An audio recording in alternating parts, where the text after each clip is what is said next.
October 11th. October 11th, October 12th, and 13th, and 14th, I was intoxicated. I drank all of those days. I drank.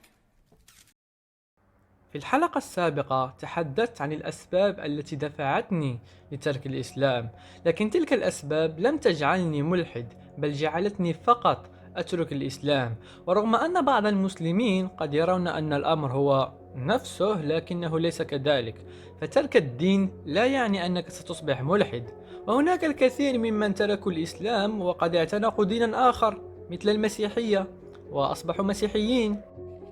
أما أنا عندما تركت الإسلام لم أصبح ملحد، بل أصبحت ربوبي، أي أنني مؤمن بوجود إله، ولكني لست مؤمن بالأديان. وقصة إلحادي بدأت بعد خروجي من الإسلام بحوالي سنة، وطوال هذه الفترة كنت دائما أتمنى من هذا الإله لو كان له دين أن يرشدني إليه، لكنني لم أتلقى أي إجابة. وبعد النظر جيدا إلى هذا العالم تأكدت أن احتمالية وجود إله ضعيفة جدا، وحتى لو كان فعلا موجود فهو بالتأكيد لا يكترث لأمرنا. لذلك في هذا الفيديو سأشرح لكم الأسباب التي جعلتني ملحد وأتخلى عن فكرة الإله.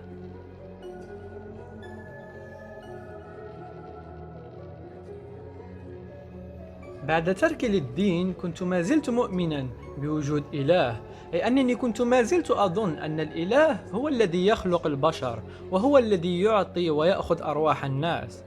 لكن مع المدة تناثرت هذه الفكرة من رأسي، وبدأت أرى أن هذا الإله ليس إله الخير، بل هو إله الشر. فمثلا كنت أرى بعض الأشخاص من ذوي الاحتياجات الخاصة في معاناة لا توصف، ويتوجب عليهم العيش مع تلك المعاناة لبقية حياتهم، وهم ليس لهم ذنب في كل هذا. أخبرني، ما ذنب هذا الشاب لكي يولد وهو أعمى؟ خلقه الإله لكي يخرج إلى عالم لن يتمكن من رؤيته أبدا. وما ذنب هذه السيدة لكي يخلقها الإله بدون أذرع؟ تخيل معي المعاناة التي يعيشها هؤلاء الأشخاص منذ طفولتهم من تنمر وعجز والإحساس بالنقص، وكل هذه المعاناة سببها ذلك الإله. وعندما تسأل شيوخ الإسلام أو رجال الدين بصفة عامة، دائما ما يقولون لك أن هذا الشخص خلقه الله بتلك الإعاقة لكي تكون اختبارا له أو لوالديه أو ربما ابتلاء. Almighty God maybe want to test the parents may be very pious, maybe believing in God. Now God wants to test them with a more difficult examination. That now I make your children born handicapped. Then God wants to test, do you yet have faith in Almighty God? وهل تعلم يا عزيزي أن رجل الدين الذي سيعطيك هذه الإجابة إذا قلت له أنك فقدت ذراعك أو بصرك في يوم من الأيام سيقول لك أنه ربما عقاب من الله لأنك كنت تعصيه ويغفر لك، ثم تعصيه ويغفر لك، لذلك هو عاقبك بهذه الطريقة. يعني أن رأي رجال الدين هو في منتهى السخافة. وأنا كنت دائما أحب أن أقيس الأمور على نفسي، فكنت دائما أقول ماذا لو خلقني الله معاق؟ طبعا كنت سأكره هذا الإله ولن أؤمن بوجوده أصلا، لأنه السبب في كل معاناتي. وترى البعض يقولون أن الإله رحيم وعادل. أين العدالة في هذا يا صديقي؟ أين العدالة في خلق شخص طبيعي وآخر معاق؟ هذه قمة الظلم. وحاول أن تسأل أي شخص يحمل أي نوع من أنواع الإعاقة عن معاناته الجسدية والنفسية لكي تتأكد بنفسك. صدقني يا عزيزي المؤمن، أنت لا تملك أي فكرة عما يعانيه هؤلاء الناس. فنحن البشر بطبيعتنا لا نشعر بالألم الذي يعاني منه الآخرين حتى يصبح جزءا من معاناتنا.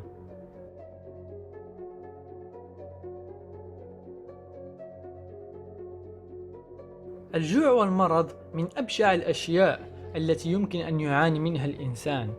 لنبدأ بالجوع. هل تعلم أنه في الدقيقة الواحدة يموت حوالي 11 شخصا من الجوع؟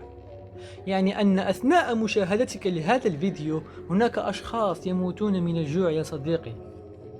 فقط تخيل الأمر، بينما أنت تملك الأكل في الثلاجة، هناك من يتمنى فقط كأسا من الماء أو قطعة خبز.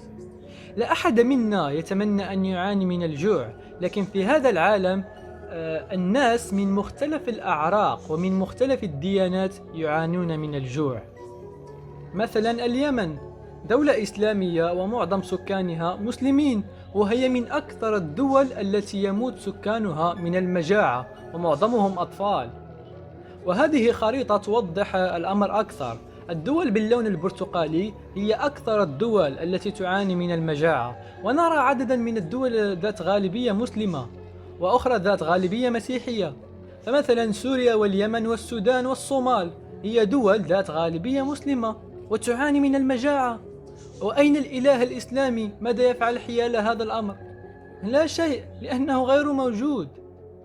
ودول أخرى ذات غالبية مسيحية مثل الكونغو وجمهورية هايتي يعاني سكانها المسيحيين من المجاعة. وماذا يفعل الإله المسيحي حيال هذا؟ لا شيء، لأنه غير موجود. ونفس الأمر ينطبق على بقية الآلهة. وأنا شخصيا أثناء فترة بحثي سألت نفسي: أي إله هذا الذي يشاهد أطفال أبرياء يموتون جوعا ولا يفعل شيء؟ أين الرحمة في هذا الأمر؟ لكنني أدركت أن هذا الإله هو مصدر الشر الحقيقي وليس الشيطان، فالشيطان أصلا من خلق هذا الإله. فإذا مصدر كل الشر الذي نعاني منه نحن وبقية المخلوقات سببها ذلك الإله. Oh man, it's crazy as a rat in a tin shit house is what. Oh, hey, well, that's enough out of you. النقطة الثانية هي المرض. لا أعلم لماذا الله جعل جسم الإنسان يمرض وما الهدف من ذلك، لكنه أظهر وحشية كبيرة في هذا الأمر. أول شيء خطر على بالي حيال هذا الأمر هم مرضى السرطان، وتحديدا الأطفال. يعني أي إله هذا الذي يجرؤ على قتل الأطفال بمرض كالسرطان؟ لا، بل وتفنن في هذا المرض وجعل منه أنواع: سرطان الدم، سرطان الجلد، سرطان الكبد وغيرها. أريد أن أطلب شيئا من أي مؤمن يشاهدني حاليا. أريدك أن تشاهد هذه الصورة جيدا. إنها للطفل يدعى نولان. نولان تم تشخيصه بالساركوما العضلية، وهو نوع من أنواع السرطان.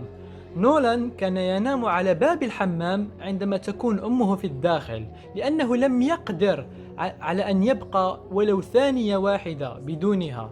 نولان كان يحاول التغلب على السرطان ليس من أجل نفسه بل من أجل أمه. لكن مع الأسف نولان مات في المستشفى بعد انتشار السرطان في جسده وفشل كل محاولات العلاج. عندما علمت أنا بقصة نولان سألت نفسي: من المسؤول عن وفاة هذا الطفل البريء؟ أنت كمؤمن ستقول لي: لا أحد. ومعك حق، لا أحد مسؤول عن موت نولان. لكن إياك ثم إياك أن تقول لي إنها مشيئة إلهك الرحيم، لأنه لو كان فعلا موجود فهو قاتل، فهو من قتل نولان، وهو من يقتل آلاف الأطفال يوميا، وهو من يشاهد مئات الأطفال يتم اغتصابهم ولا يفعل شيء. ربما هو يستمتع بهذا الأمر.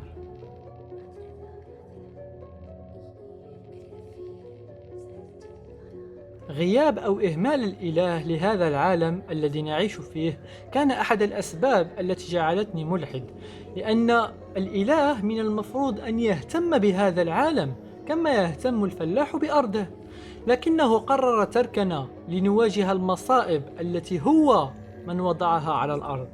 فمثلا جعلنا عرضة للكوارث الطبيعية مثل الزلازل والبراكين والتسونامي والحرائق والكثير والكثير.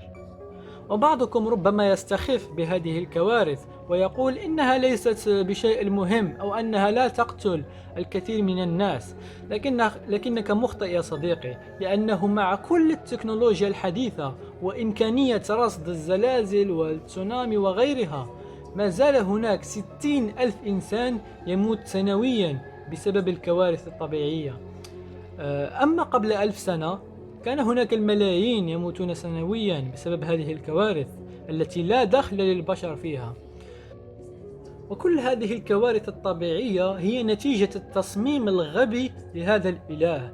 وطبعا دون ذكر الوباء الذي نعيش فيه حاليا والذي قتل أكثر من 4.5 مليون إنسان. يعني أن هناك العديد والعديد من الكوارث التي نعيشها نحن البشر وليس لنا دخل فيها. أنا كنت أسأل نفسي مرارا وتكرارا، هل هذا العالم فعلا مثالي؟ هل فعلا هذا الإله خلق لنا عالم من دون عيوب؟ لكن تبين معي أنه لا يوجد شيء مثالي وخالي من العيوب في هذا العالم. حتى العقل البشري ليس مثاليا كما يبدو. First you hate them, and you get used to them. سأذكر لكم مثال آخر يؤكد إهمال الإله لهذا العالم. هناك جزيرة تقع في خليج البنغال تدعى جزيرة سنتينيل الشمالية. غالبا أنت لم تسمع عنها من قبل، لأنها من أكثر الأماكن انعزالا عن العالم، ليس بسبب موقعها الجغرافي بل بسبب سكانها الذين يرفضون التواصل مع العالم الخارجي. فسكانها عبارة عن قبيلة واحدة يقومون بقتل أي شيء يحاول الاقتراب من جزيرتهم. يقال أنهم سكنوا الجزيرة منذ حوالي 60,000 سنة، أي أنهم من أقدم القبائل في العالم. هذه بعض الصور التي التقطت لهم عبر القوارب أو عبر طائرات بدون طيار. أرأيت يا صديقي مدى إهمال الإله لهذا العالم؟ ماذا لو كان لهذا الإله دين؟ كيف سيصل لهؤلاء الناس وهم يرفضون أي شخص يقترب من جزيرتهم؟ طبعا هم يرفضون الغرباء ويحاولون قتلهم لأنهم تعرضوا للأذى في الماضي من طرف الغرباء، لذلك أصبحوا يرفضون التواصل مع العالم الخارجي. هل ترى يا صديقي مقدار العشوائية والإهمال لهذا الإله الذي تدعيه؟ ومع الأسف إلهك غير موجود، لأنه وببساطة هذا العالم مليء بالمعاناة التي ستجعلك تفقد الأمل في وجود إله بصفة عامة وليس فقط إلهك.